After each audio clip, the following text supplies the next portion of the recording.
fatality that is the reason for that?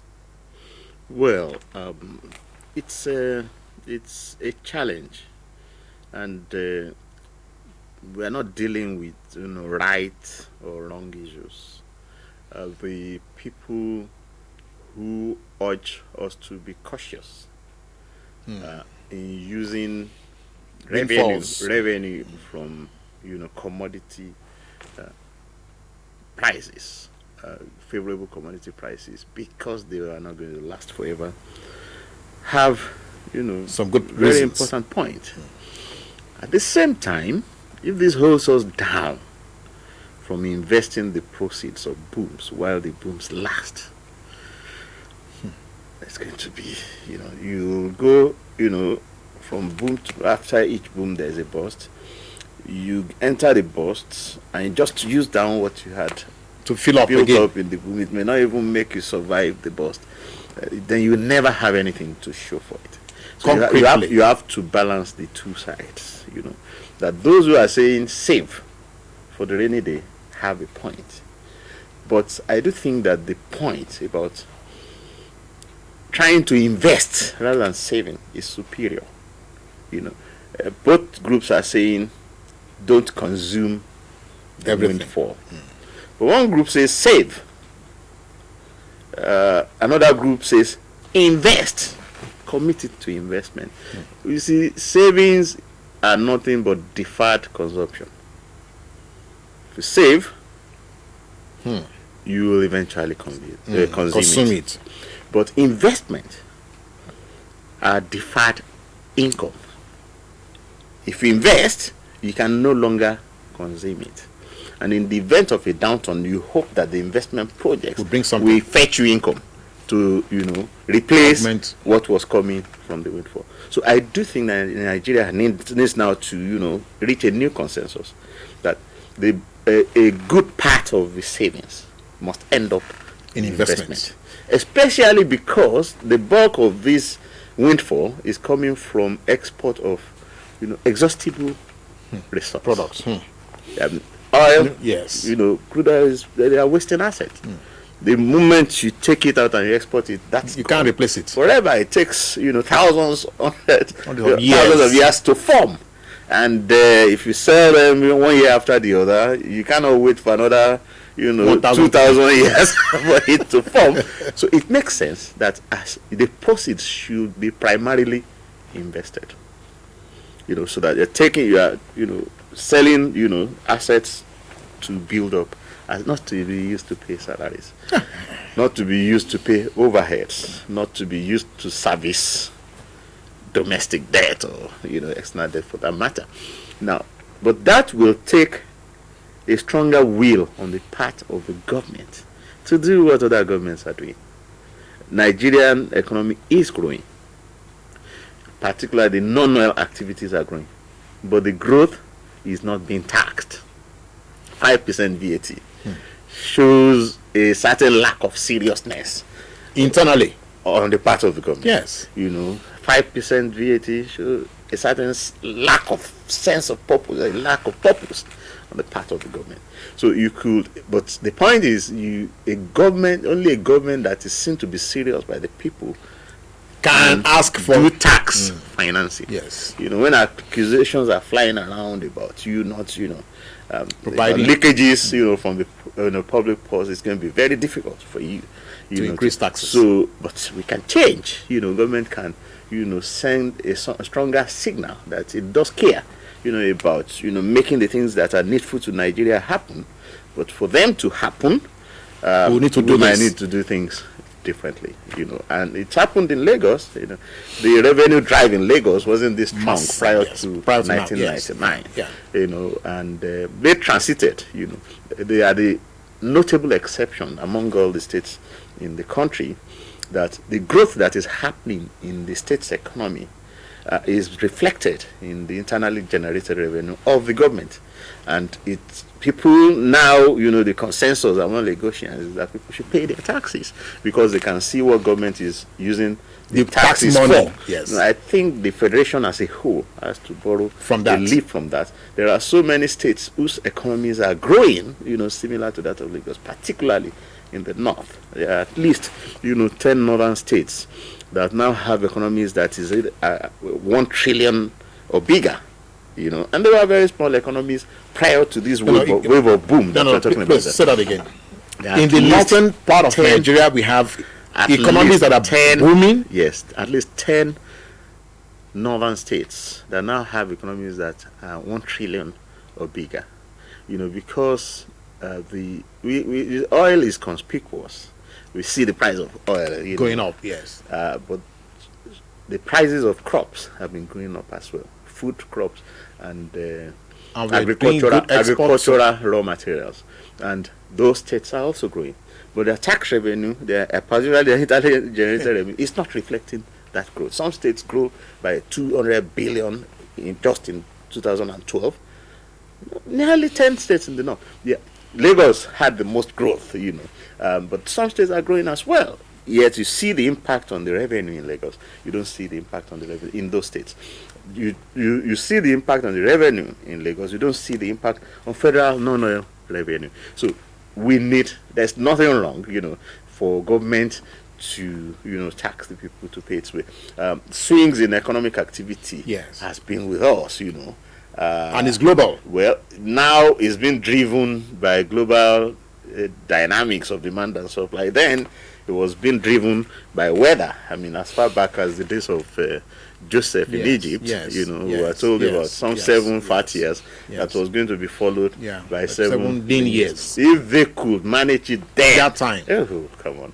Why can we also not? It's not like we are reinventing the wheel. It's not like atomic science really to manage this properly. Yeah, so but boom bust cycle. Yes. Okay. Now, but always been with us. They will always be with us. Now, because you see, by what you call peerage, countries that should have been regarded as Nigeria's classmates, in Southeast Asia and all that, they are booming, they are growing, everything is fine. South Korea that you mentioned, that one of the biggest, detonations in the world before, Taiwan, Thailand, all these countries are doing better than Nigeria on the scale of, if you begin to measure development or growth right now. So why is that? Is it the way they have applied themselves or the way they have managed their resources?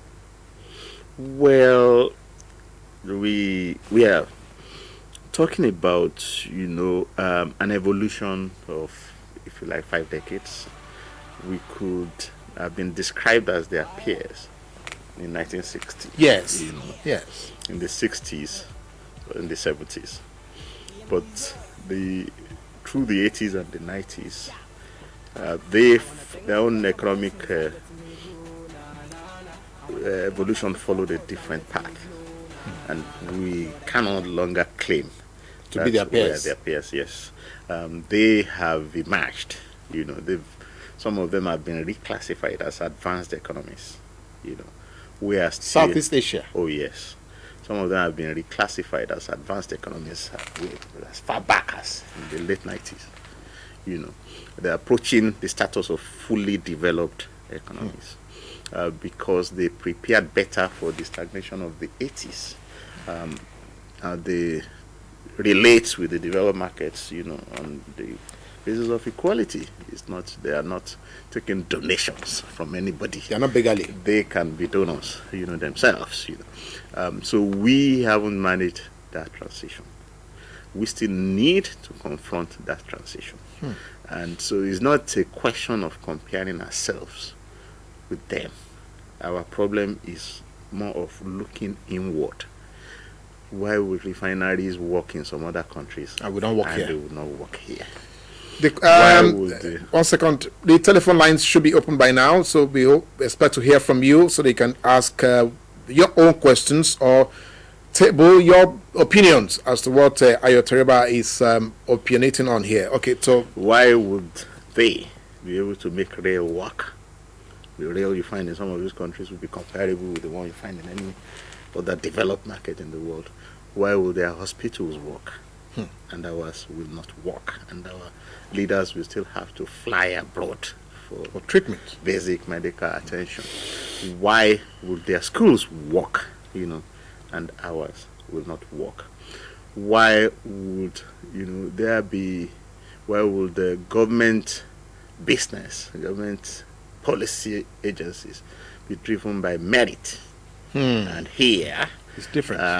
You wonder, it's patronage. Yes, and these are basic issues of life. The same reasons why they put football teams that perform on the pitch and you struggle. So basically, we need to know that the opportunity is there for Nigeria, but Nigerians themselves have to do things the right way to be able to seize these opportunities. Nobody is going to come and seize do it for us. Now, okay, but we keep hearing that we're going to go on a tour for investment drive. We want investors to come into Nigeria and all that.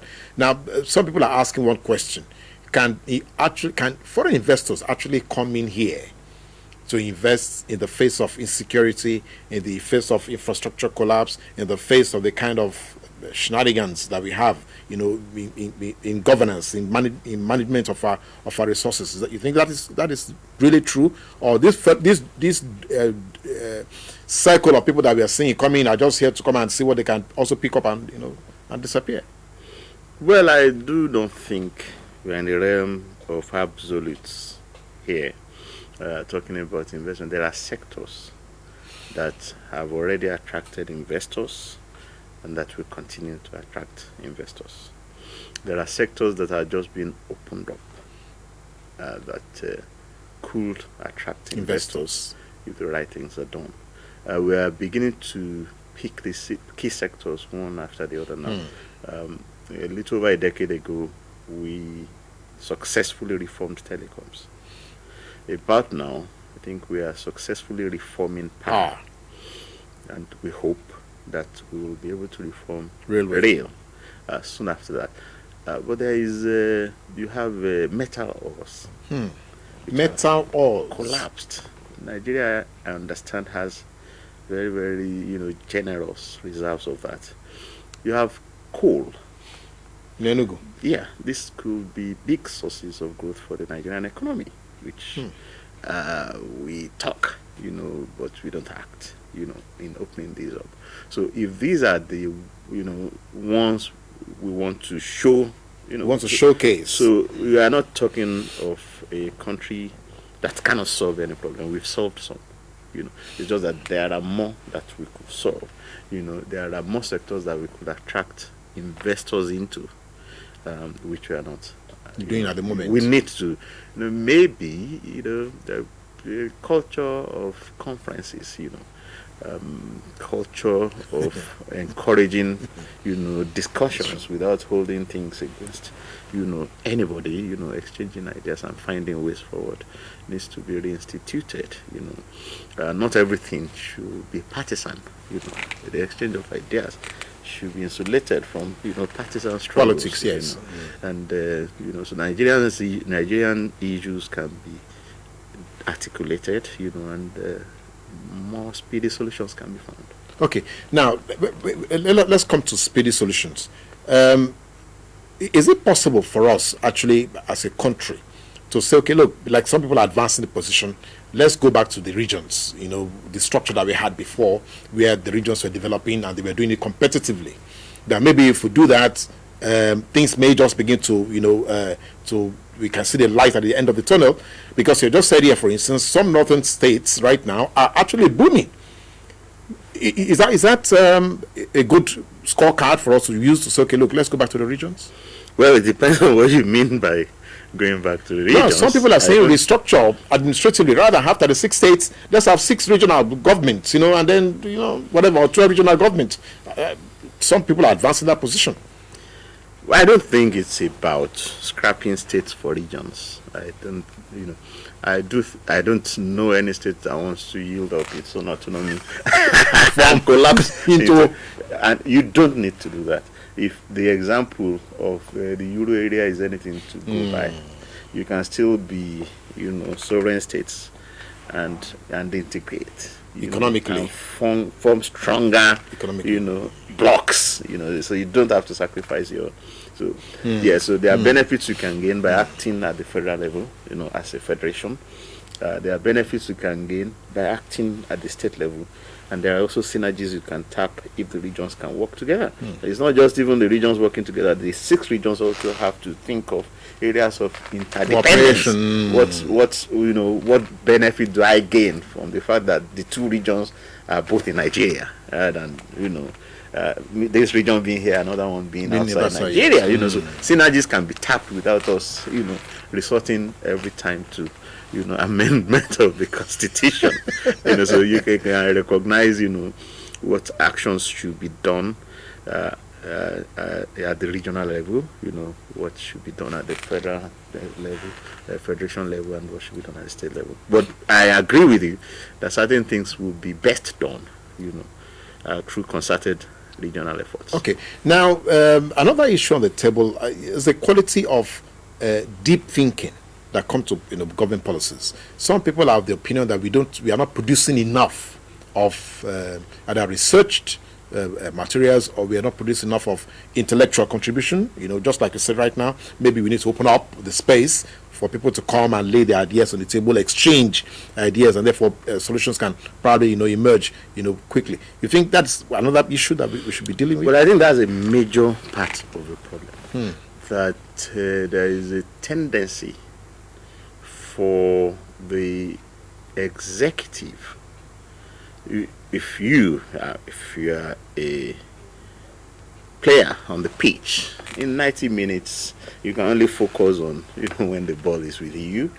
You need people who are not players. Yes. You need the technical team to read the match and give you feedback after the match that you could have done this. You could have done that. You should entrust the match-to-match vision into the technical crew.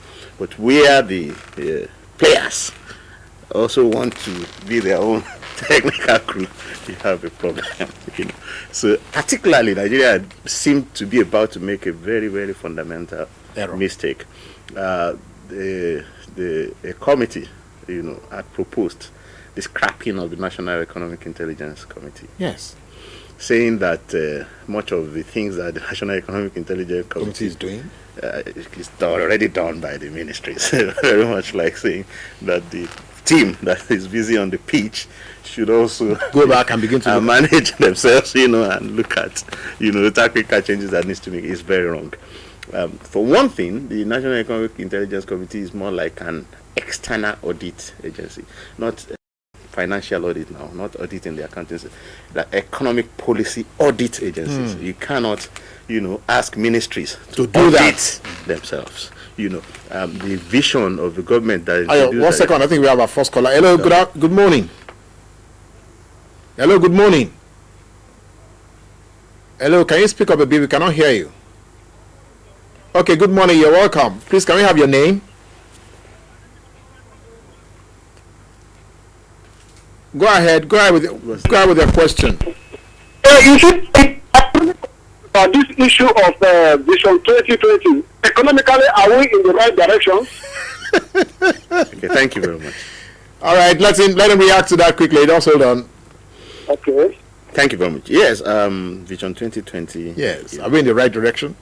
Well, I do think we're in the right direction. It's good that the government took that initiative that come 2020 I would like to be in this position.